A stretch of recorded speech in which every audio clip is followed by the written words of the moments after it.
আসসালামু আলাইকুম। আশা করি আল্লাহর রহমতে সবাই সহি সালামতে অনেক অনেক ভালো আছেন।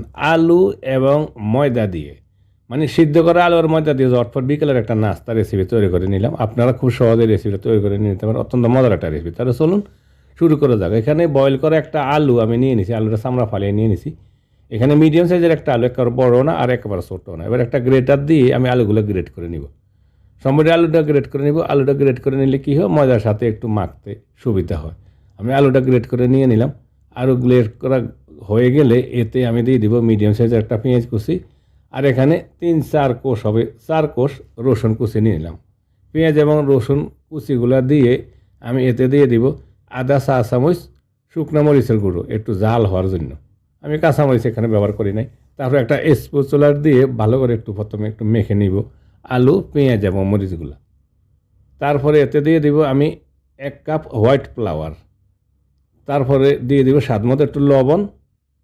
আর দিয়ে দিলাম রান্নার যে সাদা একটা তেল, 1 চামচের হবে, 1 চামচ তেল দিয়ে দিলাম। আর পরিমাণ মতো একটু পানি দিব। পানিগুলো একবারে দিব না, আমি পর্যায়ক্রমে আরেকবারে দিব। প্রথমে একটু পানি দিয়ে আমি একটু মেখে দেখলাম আমার আর একটু পানির প্রয়োজন আছে, এখনো শুকনা রয়ে গেছে। তো আমি আর একটু পানি দিলাম। পানি দিয়ে আমি ডোটা একেবারে পাতলা করব না, আর একেবারে কিন্তু গাঢ়ও থাকবে না। মানে এইরকম দেখেন আপনার একটু মাখা মাখা, একটু গাঢ়, হালকা একটু গাঢ়, একবার পাতলা না। আমি ডোটা তৈরি করে নিয়ে নিলাম। এভাবে আমি যেভাবে আমরা করি, চিতই পিঠা তৈরি করি, এরকম ডোটা হইলে হবে থিকনেসটা। তারপর আমি দিয়ে দিব কিছুটা ধনিয়া পাতাটা কুচি। ধনিয়া পাতা কুচি দিলে একটু সুন্দর একটা গ্রান আসে, ফ্লেভারটা সুন্দর ভালো লাগে। আবার একটু মিক্স করে মেখে নিয়ে নিব। মিক্স করে মেখে সেঁকে নেওয়ার পর আমি চলে যাব চুলায়। চুলায় একটা ননস্টিক প্যান বসিয়ে দিলাম। আর এতে সামান্য একটু তেল দেবো, আমি বেশি তেল দিবি না। তেলটা দিয়ে আমি একটু ব্রাশ করে নিব, অল্প একটু তেল দিব, যাতে ননস্টিক প্যানে এমনি তো লাগে না। তারপর সামান্য একটু তেল দিয়ে দিলাম, যাতে একটু ইজি হয় আমার উল্টাইতে আর কি। তারপর আমি পরিমাণের মতন ডো দিয়ে দিলাম। আমি এখানে 2 চামচ ডো দিয়ে দিয়েছি। আপনারা চাইলে আরও বেশিও দিতে পারেন। আমি একটু বেশি মোটা করে তৈরি করি নাই, চাই 2 চামচ ডো দিয়ে দিলাম। আপনারা চাইলে কিন্তু আরও বেশি করে দিয়ে মোটা করে তৈরি করে নিয়ে নিতে পারেন। তারপর কিছুক্ষণ পরে এক সাইড হওয়ার পরে আমি একটু উল্টে দিব।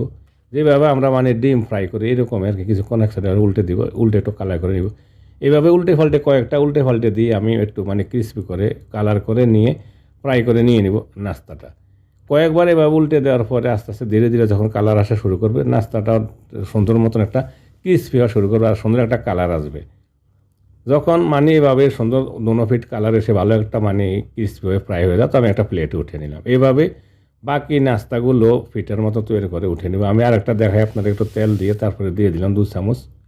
এভাবে সম্পূর্ণ পিঠাগুলো আমি সম্পূর্ণ নাস্তাগুলো বলেন, নাস্তা বলেন আর পিঠা বলেন, সম্পূর্ণ নাস্তাগুলো তৈরি করে নিলাম। এক এক করে আমি আপনাদেরকে দেখাইতেছি। সম্পূর্ণ নাস্তাগুলো আমার তৈরি করা হয়ে গেছে। এবার সম্পূর্ণ নাস্তা এবার উঠে নিয়ে নিলাম।